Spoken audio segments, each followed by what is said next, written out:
Hey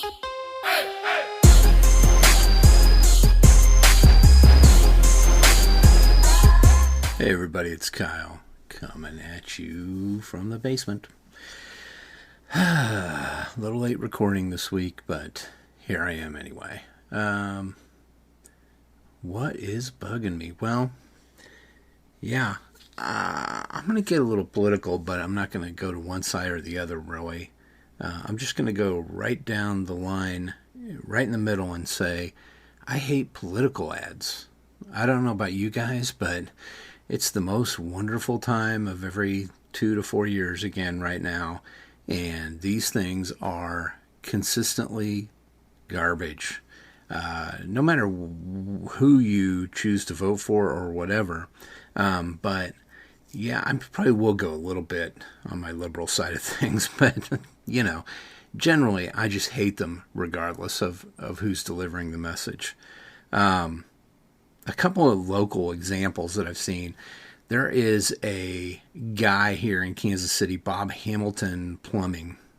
And he had this catchy theme song. I mean, my kids can sing it to you. They know it. We've heard it a zillion times. But anyway, he's running for office now. And part of his logo and his branding and everything on the trucks and on his website, everywhere, has some pink in it. So the gentleman that he's running against has decided to make fun of that and tease on that a little bit as if Bob Hamilton is effeminate or gay because he likes pink in his logo. I mean, that's where this shit is nowadays, guys. Where people running for office are making fun of colors that other people like, because they associate certain colors with sexuality. It's insane. It is absolutely insane. I'm going to go ahead and drop another bomb on you. The person who is running this ad against Bob Hamilton is a doctor, a medical doctor, and he's making fun of Bob Hamilton because he uses pink in his logo and branding, because pink is gay. I guess. I don't know. It's absurd. I'll see if I can find a link for it and put it in the notes, but it's insane. Now, let me tell you this. There's no way I'd vote for fucking Bob Hamilton or this other turd, because both of them proclaim their love for Donald Trump. So there's no way. The other funny thing that I saw in Bob Hamilton's latest ad is he's with his wife, and they're sitting at the table, and his wife starts talking about how, oh yeah, I mean, these guys are attacking you, Bob, and it's ridiculous, you know. I mean, you're a fine Christian father of 12. You hate Hillary Clinton. Okay, let's stop right there. You can't be a good Christian or a fine Christian if you hate. Now, we say hate pretty loosely in the United States. Oh, I hate that. I hate that person. Oh, I hate that cashier. You know, that kind of thing. But he's running for office. You can't proclaim your hate and proclaim that you're a Christian in the same sentence. Okay? Part of Christ's message is to not hate anyone, is to love one another. It's just fucking ridiculous. The other thing that a lot of them I'm seeing are saying to each other or calling each other is never Trumpers. Oh, this guy was a never Trumper. Never Trumper. So meaning they would never support Donald Trump. Well, guess what, motherfuckers? I'm a never Trumper. I will never support Donald Trump. I think he's a sack of crap. Sorry for the toilet running. But yeah, dude, I'm a never Trumper. Go ahead, attack me, please. I'd love to point out to you that you're not really a good Christian. Also, because you have 12 children doesn't mean that you're a good Christian who's pro-life. It means you don't know how to use birth control, or you don't know how to keep your dong in your pants, or you don't know how to use the rhythm method, which is birth control, I guess. But it's just, these are the kind of claims these people were making, and it's just, it's hard to take. It's hard to watch, guys. It really is. But let it be known, in case anyone is ever wondering, that indeed, I like the color pink, and I'm straight. You don't have to be gay or a girl to like pink. And that I am indeed never Trumper. Okay? Let everyone know that. We're going to go to the quick break, and after we come back from that, we'll talk a little bit about some things that I'm into. Hey, Kyle? All right, and we're back. Okay, so some things that I'm into right now. Well, on the music front, did pick up a couple of records. The wife and my daughter happened to go to some estate sales, I believe, or garage sales last week, and they picked up a couple records for me, or for us. The Best of Bread, and yes, there's a band named Bread, and also Carole King's Greatest Hits. And then my wife is a big fan of Barbra Streisand, so she picked up the Funny Girl soundtrack. So, on these records, so The Best of Bread, like, you know, I knew when she sent me a picture of that and I heard it, or I heard the name of it, I'm like, oh yeah, I mean, I know some Bread songs, you know. And then got the record at home and started listening to it. Was looking at the back of it, actually. And I was like, do I know these songs? I mean, I don't recognize the names of these. And, oh yeah, every single song on the first side, I guarantee you know the song. And then on the second side, quite a few songs too. But definitely that first side, every single song, you will recognize it if you grew up in the 80s forward, for sure. Maybe even the 70s, I guess. And then the other one was Carole King's Greatest Hits. Same kind of thing. There are a lot of songs there that people just don't think of, but they do know the song. They don't think of Carole King when they've heard it, or they don't think of the song when they hear Carole King, but you know these songs. Guarantee it. I haven't listened to the Funny Girl one yet. Need to do that. I know my wife was very excited to listen to that, so we need to listen to that one. But so that's kind of what I've been listening to. That and an old playlist that I've had, and some Frank Black too. I found some CDs.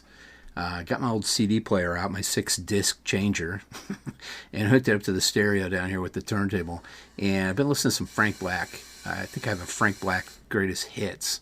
It's got from all his solo records or his records with the Catholics, and yeah, it's good stuff, man.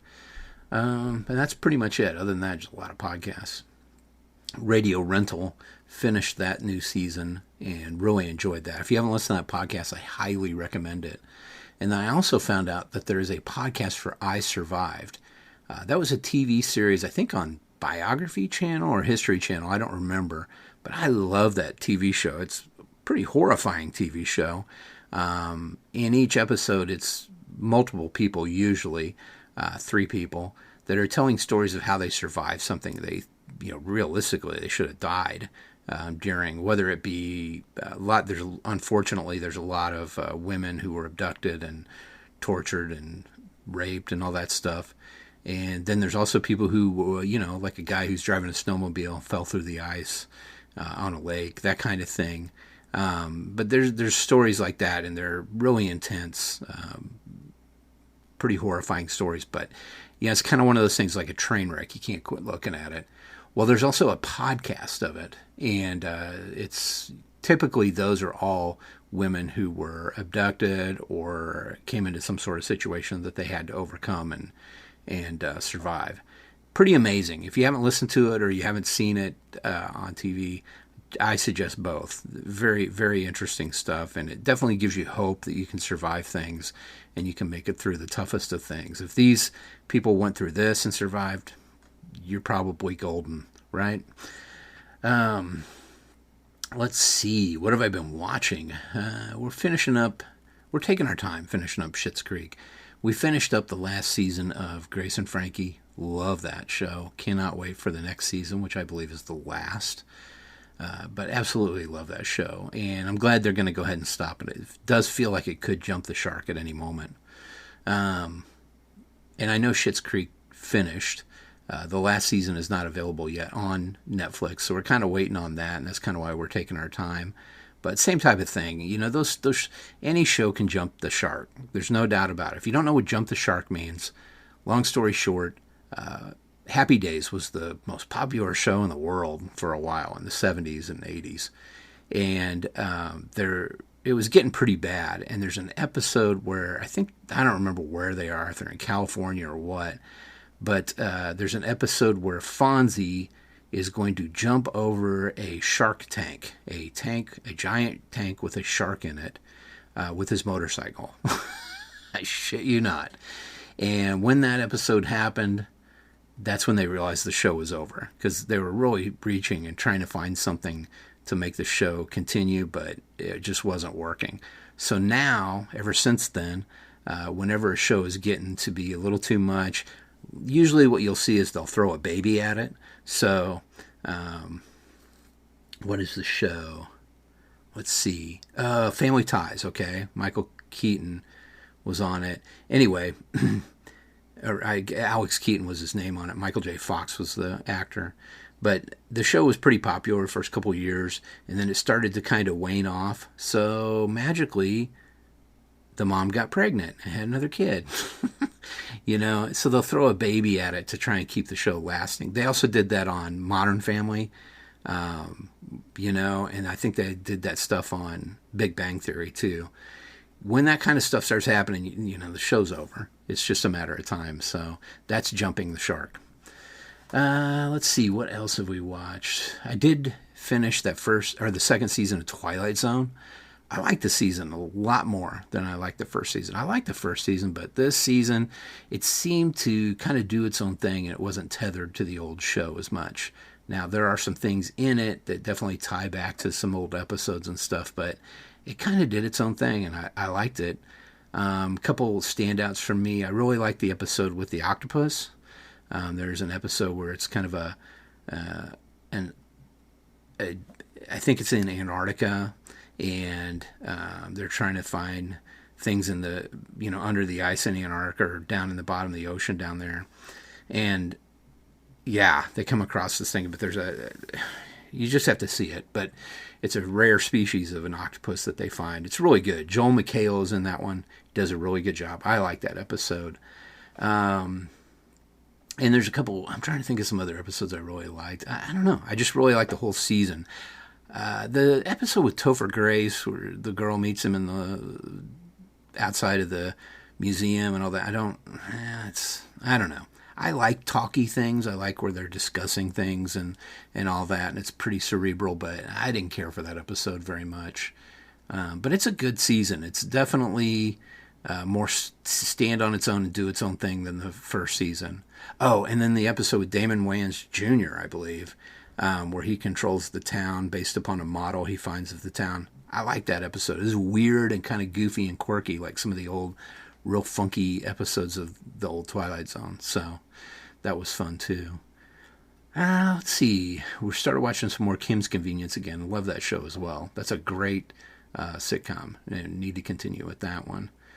As far as movies and stuff, there's not much. I need to figure out some movies to go back and watch, some classics and stuff, because, you know, the longer we're all inside, the more you need something to do. Let's see. And reading. I did go back to Jane Goes North by Joe Lansdale. I'm reading that again. And I want to read it because I want to get the next book by him, which is the more better or whatever. It's more Hap and Leonard stories. So I love those characters. And that's about it on almost everything. Other than that, again, I think I told you guys about VNYL.